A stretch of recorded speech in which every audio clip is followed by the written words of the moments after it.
Hey, what's going on YouTube? Alabama Reloader here. So, coming to you today, second cup of coffee of the day.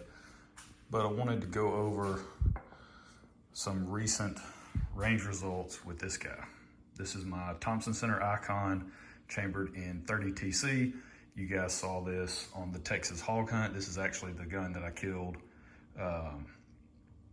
Actually killed two pigs with over in Texas, and one of the bullets that I used was this guy. This is the McGuire Ballistics. This is the Copper Rose Hollow Point, 168 grain. All right, so you can check that out. Pretty wicked bullet.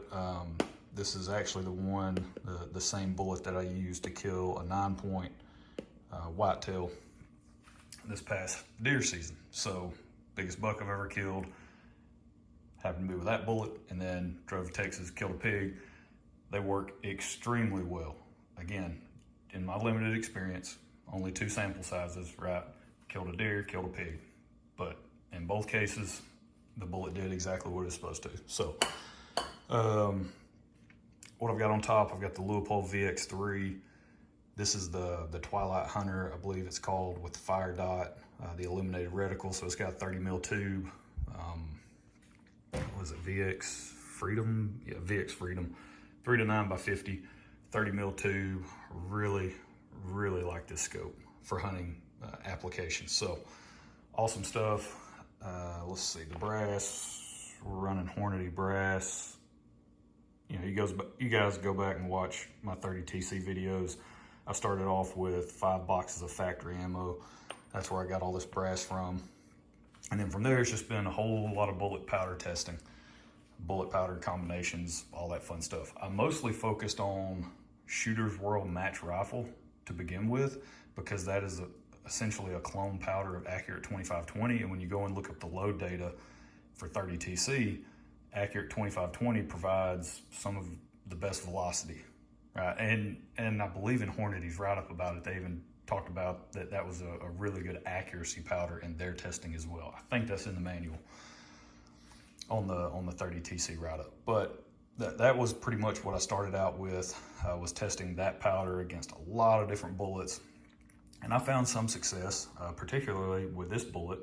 With the hunting load, I think it was 46.9 grains, I believe, of Shooter's World Match Rifle. That was the load that I used to kill that whitetail deer, that 9-point, and it was going somewhere like 2840, I believe, something like that, 2830, 2840 feet per second. Now, when I swapped over for the hog hunt, I wanted to change it up a little bit on the powder that I used, and I switched to IMR 4895, mostly because I had a couple of pounds on hand. There's load data in 30 TC with this powder, and I just wanted to see what type of results I would get, you know, because I basically had a baseline of understanding, right, with a bunch of different bullets and sort of a ball powder, spherical powder. Now I wanted to swap over to an extruded powder and see what that would look like with pretty much the exact same bullets. And I gotta tell you, I think I'm gonna stick with IMR 4895. So I'm giving up some velocity here, but the performance has been outstanding. I just got back today, shot kind of the last round of test with this powder. So what I did, I loaded up, let's see, I loaded up kind of like a low and a high charge weight with all of the different bullets.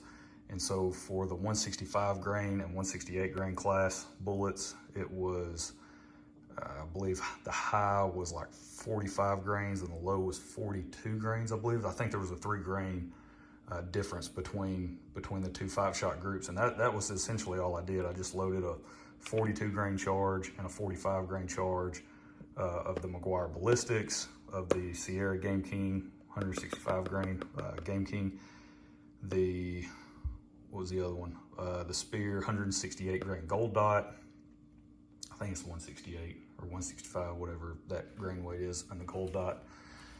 And so that was my 165 grain, 168 grain class. And then I also tested the 175 grain Barnes LRX and the 180 grain Nosler AccuBond. So I had actually shot and tested the McGuire ballistics and the Barnes separately because those are solid copper projectiles. And I tested those at the same time, shot the groups, and then came back, scrubbed this barrel back down completely to bare metal, and then went back out and tested these jacketed bullets just to mitigate any of that, you know, whatever we're seeing here lately with a lot of people talking about, you know, you're gonna mess up your accuracy if you're jumping from one bullet type to another in terms of the bullet construction, right? And the material that's used. So wanted to mitigate any of that. That way we get that out of the way. So today was essentially the second part of the testing where I shot all of the jacketed bullets. So the Game King, the Gold Dot, and the AccuBond. And I'm telling you, this, I'll roll, let me show you this real quick, but I'm about to roll some groups in, just kind of, I'll roll them in here. I'll stop the video.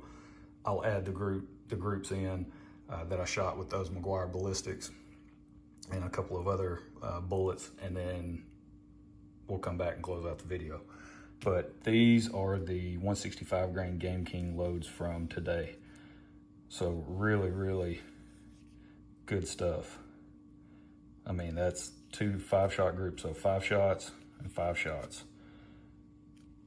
Doesn't really get much better than that. I mean, it does, as you're about to see, but those are really good results for 5-shot groups. The SDs with this powder and these powder and bullet combinations are outstanding.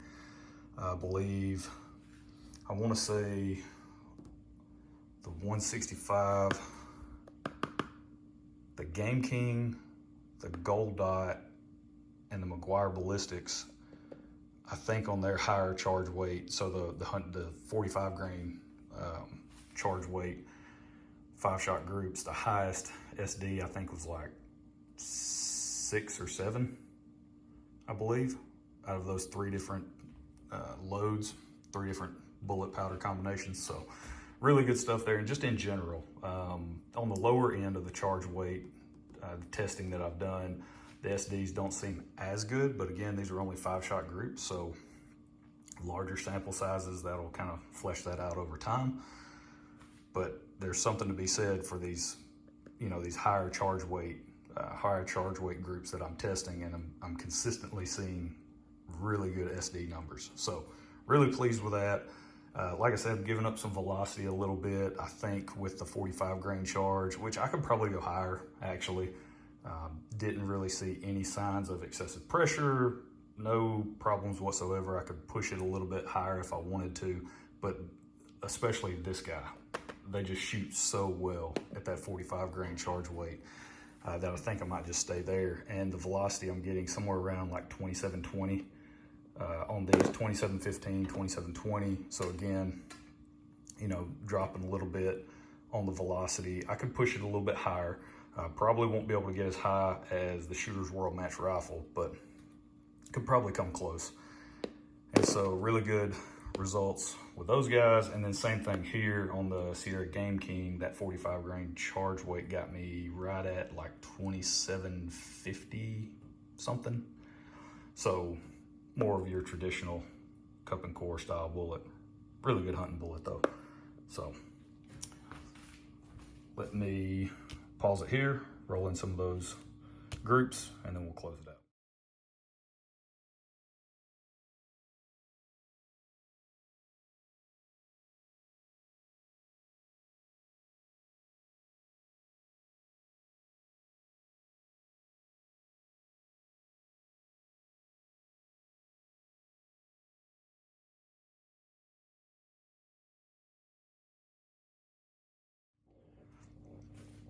All right, so I told you, this thing's shooting really, really well with this powder, which is really good to see, because with the Shooter's World Match Rifle, I was expecting better results in terms of the accuracy across all of the bullets that I tested, because I've tested quite a bit with this rifle and the brass and different bullets and that Shooter's World Match Rifle. I was really trying to wring it out and find some really good accuracy that was repeatable, and it seems like I've found that in IMR 4895, especially with these guys. So that's it.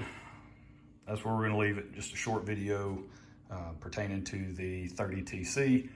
Really, really good results. I think I have like 30 pieces of brass that are prepped and ready to be primed, dump powder, and all that fun stuff. So what I'll probably do is just load up those 30 with some combination of the McGuire Ballistics and the 165 grain Game King from Sierra. And then of course I'll be using those. This is my standard go-to hunting setup, I think. Right, I mean, I chose it first when I went to Texas. This is what I hunted with first. I think right now, if I had to pick, I would just grab this over anything else that I have, you know, over the Ramesa 6.5 Creedmoor, over the 270 Winchester. It's just, man, this thing shoots lights out. And I'm really glad that I have a 30 cal that finally shoots that way. I've had several 308s in the past, and I've never been able to get them to shoot this good, consistently well, and trying different bullets, right? It's always been hit or miss for me in the 30 cal stuff. 30-06 I seem to have a little bit better luck with, but this 30TC is knocking it out of the park now with this powder. So really pumped about that. But all right, that's where we're gonna leave it. This is a sweet hat, let me tell you. Shout out to my mom and dad. They hooked me up on Father's Day with a really cool hat and a tumbler, kind of like one of those insulated mugs, you know, you put coffee in and all that stuff. So shout out to them. It was a surprise. I was super pumped when I saw it. I was like, man, this is so cool. Really thankful to have super supportive parents like I do. You know, they've always been there for me, no matter what. So shout out to them. I really appreciate it. But that's it. Hope you guys enjoyed it. We'll catch you next time. Y'all have a good one.